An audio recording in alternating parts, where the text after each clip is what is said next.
Welcome to the Clear Admit MBA Admissions Podcast. I'm Graham Richmond, and this is your wiretaps for Monday, November 30th, 2020. I'm joined by Alex Brown. Alex, how are things in England? Very good, thank you, Graham. How was your Thanksgiving? Yes, Thanksgiving week. Always fun. We had, most of the team was not really working Friday, so it's always a nice, long weekend. And we're recording this in advance, so it's a little weird to talk about it. But Thanksgiving, it's one of my favorite holidays. I know it's not something you brought back to England when you left America, but I really enjoy Thanksgiving, actually, and kind of the whole, the food and just the kind of getting together with family and stuff, which is a little different this year. Some of it had to be done, via Zoom and stuff. But good. And I did want to say I hope all our listeners had a really nice Thanksgiving if you celebrated. Yeah. Alex, did you? Are you? I guess you're still your pubs are not opening up anytime soon. Have they given you any indication as to when you can get back out and about? Or yeah, it should be this week. Okay. All right. We're coming out of lockdown. We'll be in tier 1, which is good for us. Yeah. But yeah, so I imagine we'll have some stuff going on here sort of a bit later this week. So that's very good. Yeah.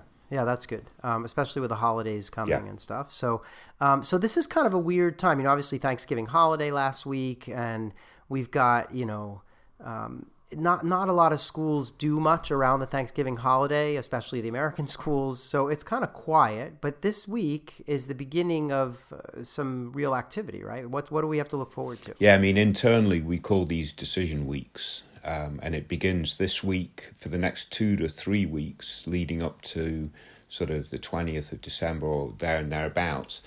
All the top tier schools pretty much, all of them anyway, release their round 1 decisions. So we tend to get a lot of activity on Livewire over the next 2 to 3 weeks as we see schools release those decisions. Upcoming this week should be Michigan Ross. They seem to have pushed their decision release deadline back 2 days from December 2nd to 4th. Yeah. But I still think that falls into this week. And I do believe also Booth at Chicago is scheduled to release decisions this week. And what listeners need to be careful of, and this is unique to sort of releasing the final decision, is whilst they might publish a specific date that the decisions will be released, because most schools like to preempt the news with a phone call, rather than just do it all online to add that sort of more personal touch, some of those decisions will start rolling out potentially 1 to 2 days ahead of their scheduled release date. We should start seeing some phone calls reported over the next several days, Graham. Yeah, and this is one of those things where I think for the applicants it's challenging, right? Because you kind of start to see phone calls going out, people posting on Livewire saying, oh, I got a call, I'm in, and it's like a day or even 2 days before the official decision date, as you say. And that can be tricky. But in talking with admissions directors, when I've pointed this out and said, gee, this creates some anxiety, for candidates, most of the admissions officers I've spoken with say, this is literally one of the best parts of my job is calling people and surprising them with the news. And so, I don't know that that's going to go away anytime soon. There are some schools that the decisions come out and then they make phone calls, but for the most part, a lot of schools are going to be making phone calls. So lots to look forward to. Frankly, Graham, I used to enjoy that time also, so I can completely empathize with them when I was making those calls. Yeah.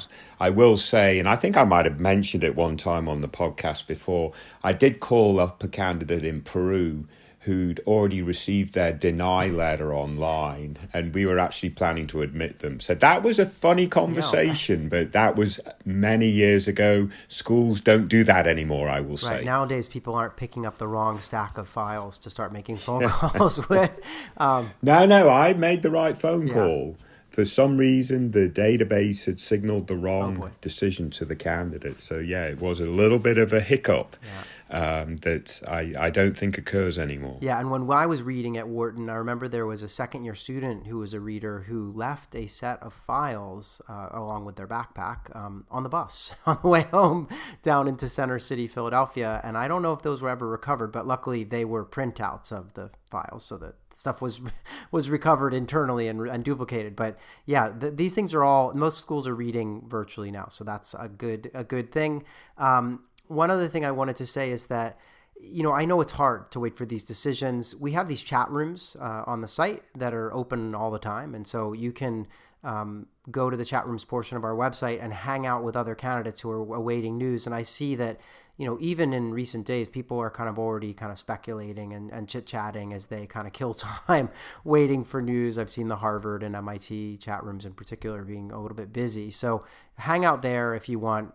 Misery loves company if you're waiting and don't know what else to do.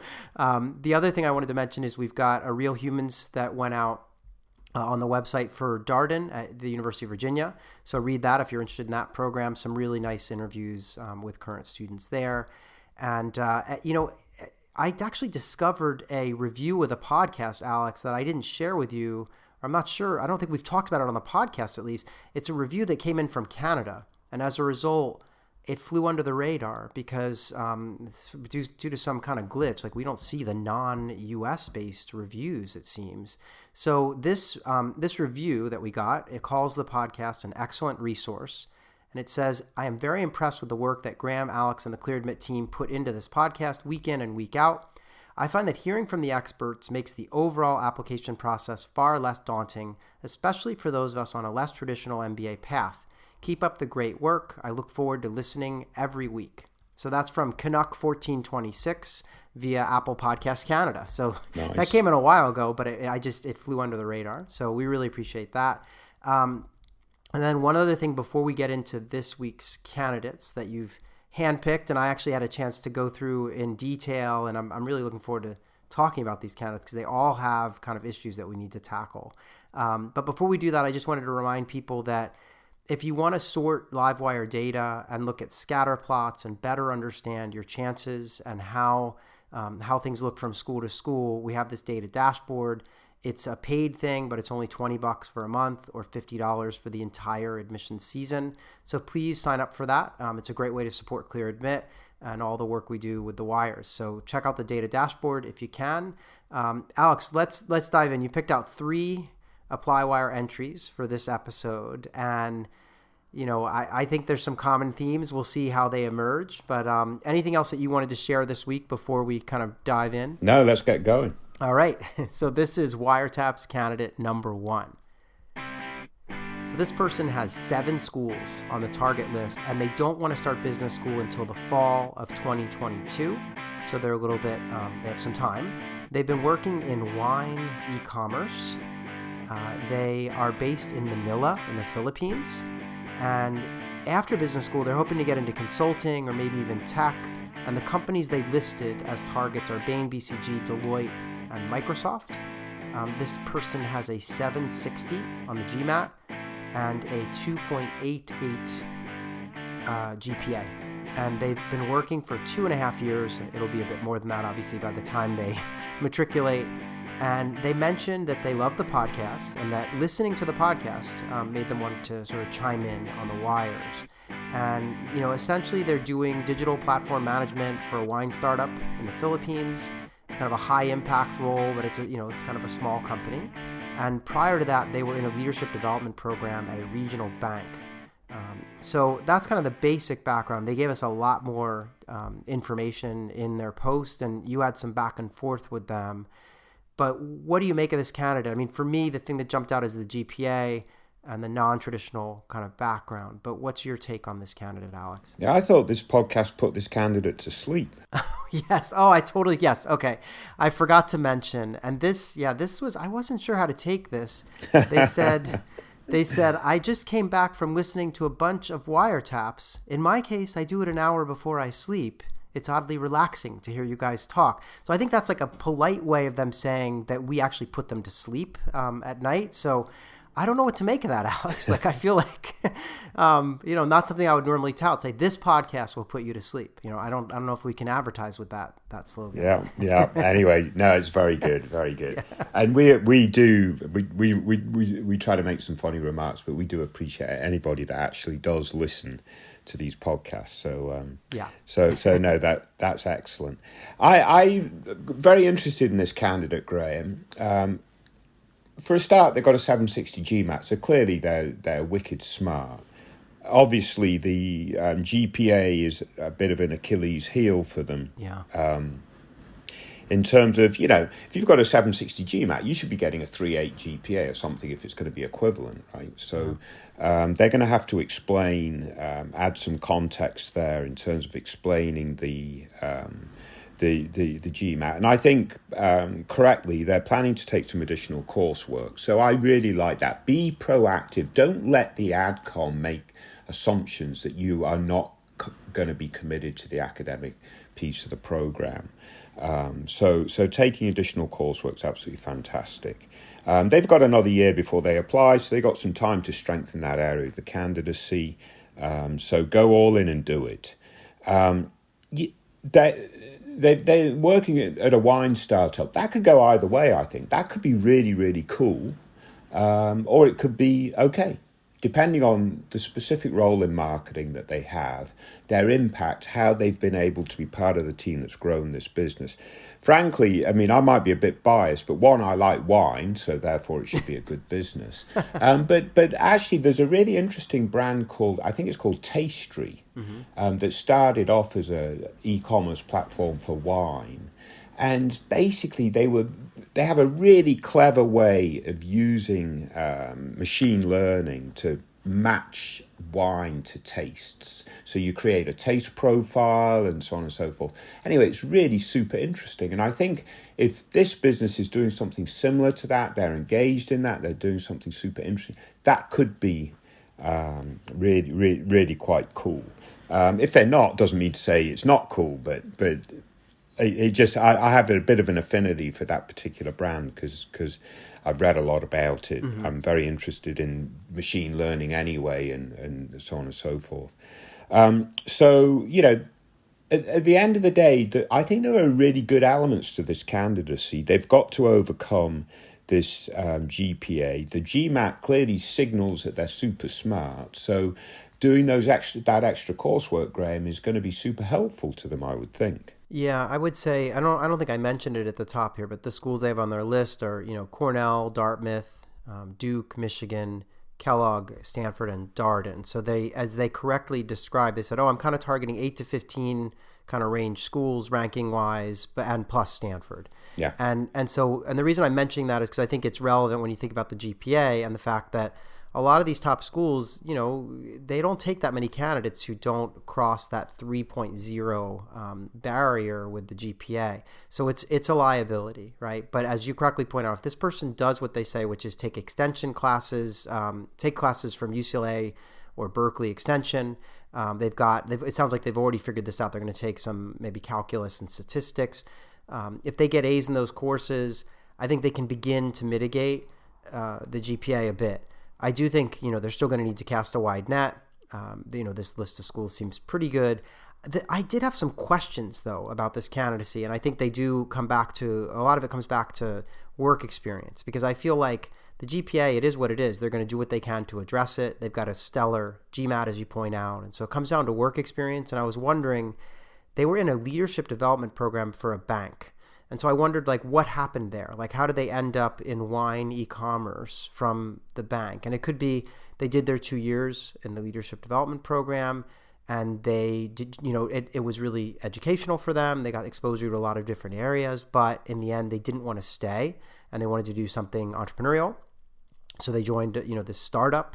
That's a storyline. It could be that, I don't know. I mean, if you look at it from a negative standpoint, it could be that, I don't know, maybe they didn't complete the leadership development program, or maybe they weren't selected to move on, or so there's all kinds of things that I would want to know.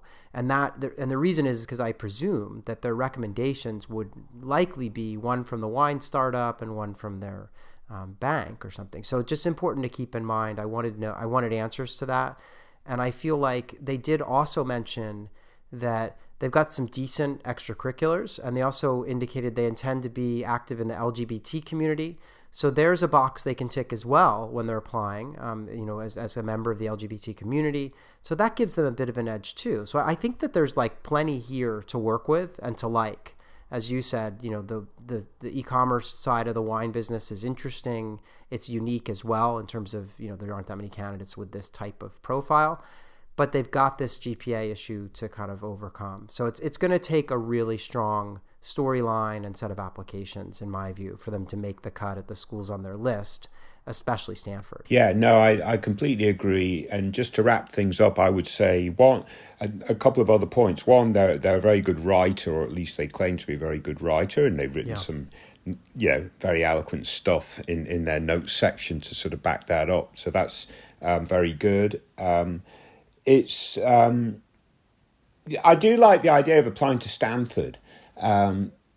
Even if it is just to tackle and wrestle with that first essay, I think anybody that has another year to apply, as does this candidate, why not wrestle with Stanford's first essay? I don't care who you are, that's going to do you a lot of good. Sure. As you know, Graham, I'm a big fan of that essay, and I think I've mentioned it before on this podcast on several occasions. So great strategy for doing that on this candidate's part, I think. And just the final thing, they were super busy in undergrad in terms of extracurriculars and that, in terms of adding some context of why the GPA was lower.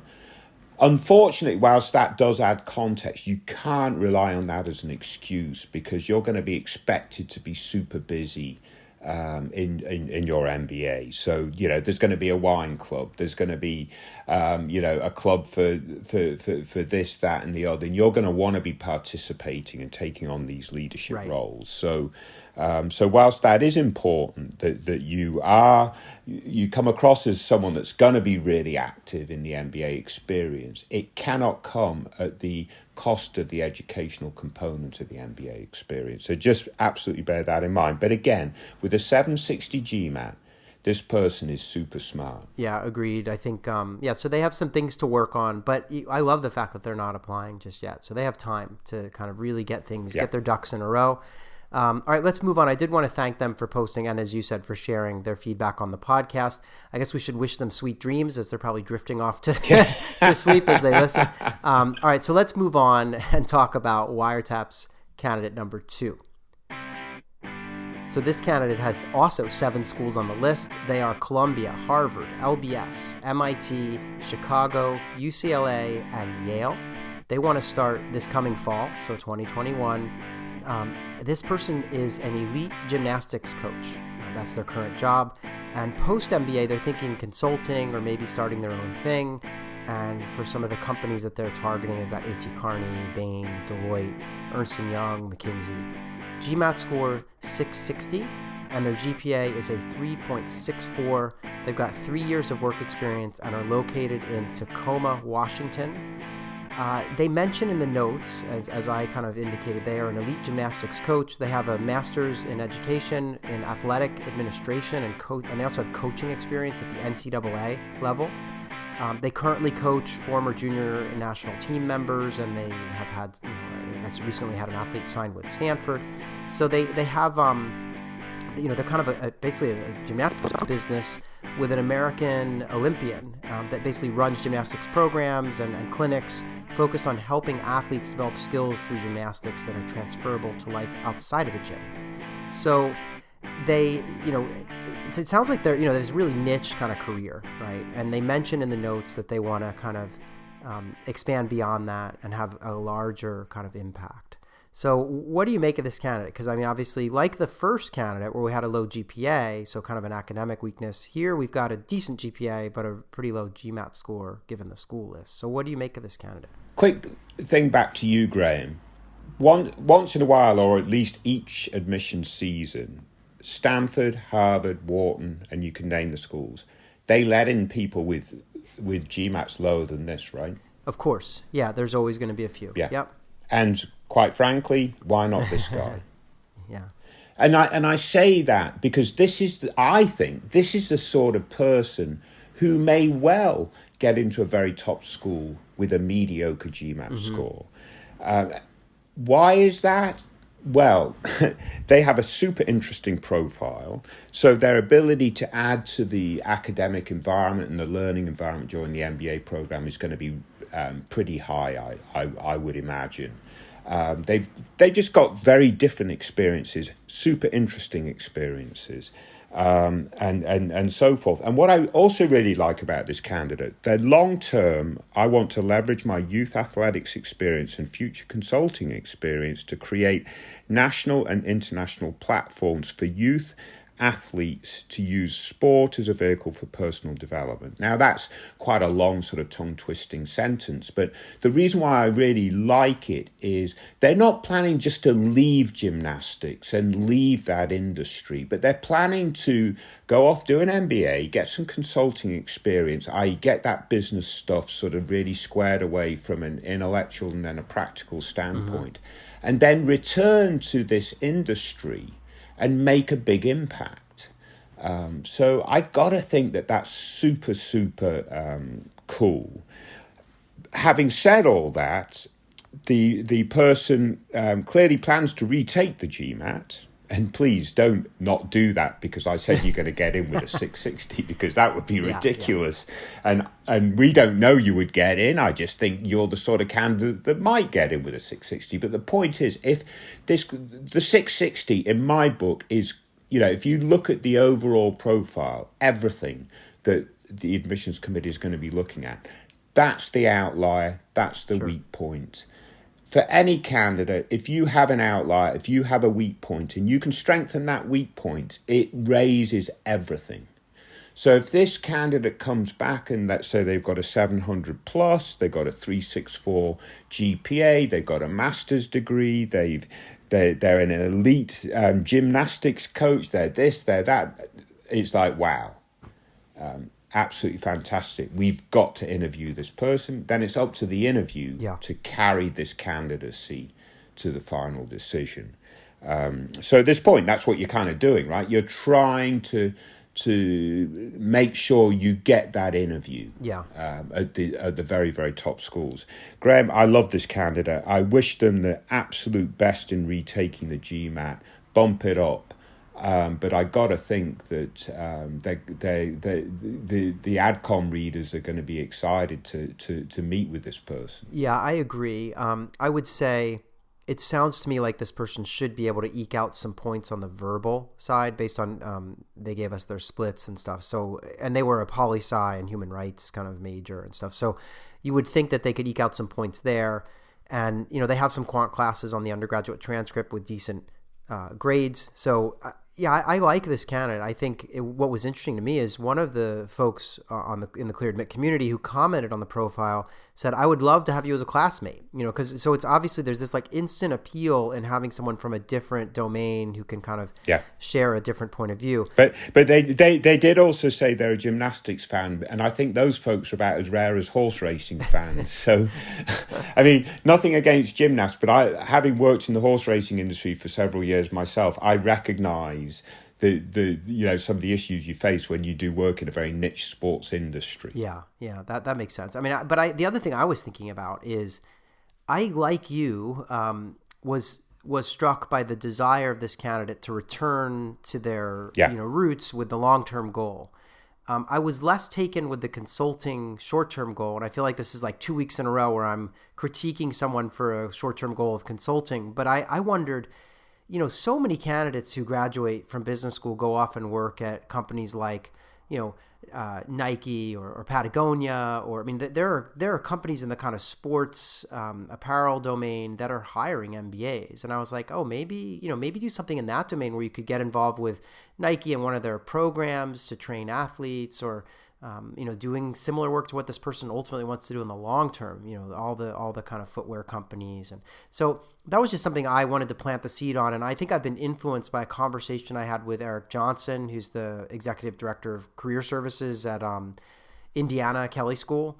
He's a really interesting guy. And if you guys haven't listened to that podcast that we did on your career path that I did with Eric, tune in, because I learned a lot about what candidates are doing. And he was just pointing out how, everyone has Apple and Amazon and McKinsey on their list when they come to business school, but then there are a lot of people who go off and work at Nike or Patagonia or other, companies that are out there that, maybe aren't on everybody's list at the start. So I just want to encourage this person to think broadly about what they might do post MBA. But otherwise, yeah, I feel like things are, hopefully that GMAT, comes up a bit and then they can just write their ticket. They have a really compelling story to tell. Yeah, absolutely agree. Yeah. So, all right. So let's move on and talk about the third candidate for this week. So this is Wiretap's candidate number 3.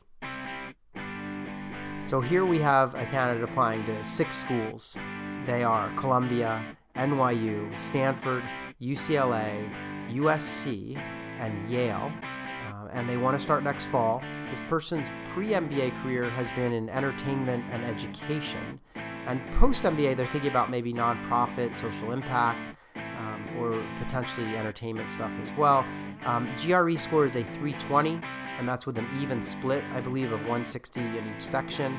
GPA is a 3.9 from a solid undergraduate institution. I know that they actually noted somewhere in the comments what the kind of rough ranking of the school was, but it's a decent school. They have 3 years of work experience, and those 3 years are comprised of, it's sort of been a mix, but it's been, they've done teaching and traveling abroad to teach. So this person is a music teacher right now and had to travel to do that as well. I think they mentioned they spent some time in Italy. But then that was kind of their first year. And then they've had 2 years working with a music startup and then doing private teaching, like music lessons on the side. So, and the music startup's growing. It sounds kind of interesting. And I guess the last thing I should say is that their undergraduate degree was basically in arts management and music. And so they did get some exposure to like economics, entrepreneurship, policy, stuff like that. Alex, this is another, like the gymnast, this is another sort of non-traditional candidate. I feel like next week we'll have to have all bankers and consultants or something. But this candidate, what do you make of this candidate? Because it's we don't see many music teachers applying to business school. Yeah, no, again, super interesting. I mean, quite frankly, that's what I like about Applywire. I mean, not as many bankers or consultants perhaps need this sort of kind of advice and feedback and so forth. So to the extent that we're getting more and more non-traditional candidates reaching out to us for these types of conversations, I think it's absolutely fantastic. I'm a big believer in the value of the MBA sort of across a lot of industries and a lot of disciplines. So no, I think it's absolutely brilliant. And yeah, this week it is, we've got a couple of real significant non-traditional candidates, and even the wine guy is, working at a wine startup's definitely not as common as some of the more popular industries. So I think it's absolutely fantastic. I think for this candidate, what will be super interesting is the startup experience. Graham, I'm trying to get my head around it. Is this teaching, but for a for-profit startup company? Is that what you're thinking this experience is, or is this person doing something different in this startup domain? Oh yeah. So my understanding is that so first when they graduated from college, they went, they traveled and went abroad and were basically pursuing their music kind of career and teaching and things. But then the last 2 years they've been working for a music startup, which I think they don't really specify like what the music startup does, but I don't believe that it's necessarily related to teaching. And in fact, I think they mentioned that their role, at least with this company, is that they do operations and social media, as well as like nonprofit outreach for the company. So I think it's not necessarily, and then they mentioned they're teaching on the side, like that's their side gig, I guess, to, pay the bills and make more money and stuff. But I don't know what the music startup does. It could be online teaching. It could be something different too. I don't know. Yeah. No, very good. So I think the experience with the startup and their operations experience or whatever it might be can add an additional element to their candidacy. So it'd be interesting to see how they're able to portray and show their impact at the startup and how they've been able to influence and sort of, help that startup sort of move through the early stages of its life, I guess, because if it's a startup, it's just gotten going, right? That's the sort of definition of a startup. So this is very interesting. Their GPA is a 3.9, And you know, again, much like our gymnasts, this is a very interesting and very different non-traditional type of candidate. So if they can really show, which I think the gymnast can, if this person also can really show impact wherever they've been, whether it's through teaching. If you're a teacher, you're able to impact your students, right? So teaching is actually a very good example of being able to do that. But if they can show impact also within the startup domain, then I think that really would help them also. And yeah, no, I think that this could be an interesting candidate. They're obviously wanting to sort of broaden their horizons and go into sort of media and entertainment industry a bit more broadly. That, I mean, that's interesting in of itself. I mean, that does sort of make them want to then target schools in LA and New York, which makes perfect sense. So obviously they've thought about that. I like the fact that they've actually picked the right schools that focus on media and entertainment. They want media and entertainment and non-profit. So I was like, well, Yale should be in the mix there too, potentially. And yes, Yale's in the mix too. So yeah, they've obviously done their homework in that regard. So that works out really well, Graham. The 320 GMAT is not ideal, but, you know, it's within range. But yeah, let me turn it back to you. Yeah, I was just going to say that, you know, well, so first of all, I believe that they, you know, that you're right about this like GRE issue, right? It's kind of, you know, they're, it's in the ballpark, as I like to say, but it's not going to jump off the page in the way that their 3.9 does. And so given that, you know, it really depends on what schools we're talking about on their list. You know, they have, you know, Stanford on their list, right? And they've got Columbia, but then they also have USC, which maybe has a slightly lower threshold on the GRE side of things. So they have some range. And they do mention they're taking the GRE again, and they think that they can bump up the quant score. And so that could be great. I mean, if they're able to boost that score and get into the, you know, even 323 or 325, like suddenly a lot of doors begin to open and it's less of a liability. With that said, I mean, it's possible they could get in with the existing score. I just want to make sure that they're pushing to get this done. They mentioned they might delay some apps because of that. Like they might not get them all in.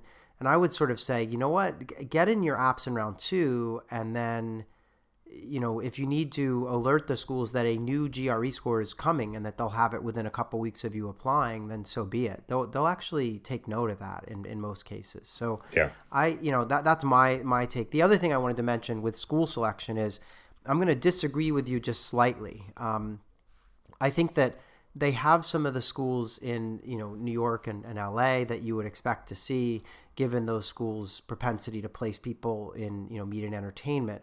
But there were a couple of schools that were not on the list that I thought might actually be good ones to consider. And again, some of this might depend on how that GRE retake turns out or how bold they want to be. But, you know, HBS, Berkeley, Kellogg, and Wharton all have very good track records in terms of sending people into media and entertainment. And so it was interesting to me that none of those were on the list. And it could be that this person's saying, well, you know, Harvard and Wharton are just really hard to get into, but they have Stanford on the list. So I had a hard time figuring out, like, how are they, what's the best way to pare this list down? Because they have a lot of schools here, right? And you can't apply to 10 or 15 schools. But it did occur to me that they may want to throw their hat in the ring on at least one of these others, if anything, to kind of bridge that gap between Stanford and some of the other schools on their list right now, because these other options would sort of fill in the gap, right? So anyway, something to think about. But I do really like this candidate. And they did mention that, I guess I had written a comment and this candidate wrote back saying, your podcast with Alex has been very helpful, especially since this is all new to me. So that goes to your point about non-traditionals maybe really benefiting from Applywire. But anyway, appreciate that feedback. Any other thoughts on this candidate? I think, you know, basically what he or she needs to do is, you know, ideally boost the GRE if they can and have a really great, you know, story, which I feel like is coming together for them. They already seem to know, you know, the path they want. But this is compelling to me. I like the candidacy. Yeah, I do too. I think it's going to be really important for this candidate to really show that impact that they've had. And that's the same for every candidate. But I think for non-traditional candidates, that's sometimes a bit harder for for folks to do to sort of get their head around doing that. So making sure Yeah. that they are able to show their impact both at their startup experience as well as, you know, their general teaching experience. I think that will be very important. I think your point in terms of just don't delay some apps to round 3, please at all costs be targeting round 2. Last season was a complete anomaly caused by the COVID-19 pandemic, where some late applications were allowed people to get into top tier business schools.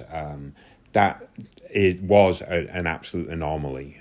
You really need to be in rounds 1 and 2 to give yourself a real fair shot at the best schools in under more normal circumstance. And, you know, thankfully with the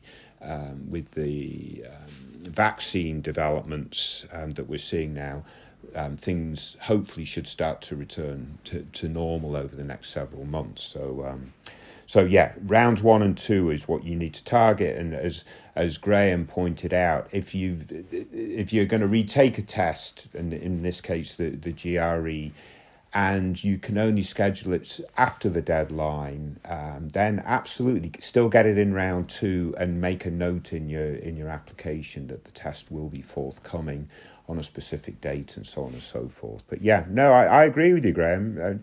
I think we've got 3 really super interesting candidates this week, none of which are slam dunks because of 1 or 2 issues, but nevertheless, all 3 could absolutely be viable at the very best. Yeah, agreed. Very interesting. I'm glad that you picked these out, and they had some nice things to say about our show, but also just, really unique kind of backgrounds. One thing I should mention for our listeners, if you do need to make a statement about a forthcoming test or any like sort of odds and ends that you want to alert the committee to, you can use the optional essay, and it doesn't have to be long. Yeah. Just because you're writing the optional essay doesn't mean it has to be an essay. It could be like a paragraph in which you say, I'm not satisfied with my GRE score. I think that I underperformed in the quant section. I'm retaking the test on date X, and I will furnish you with a score as soon as it's available. Like, it's that simple.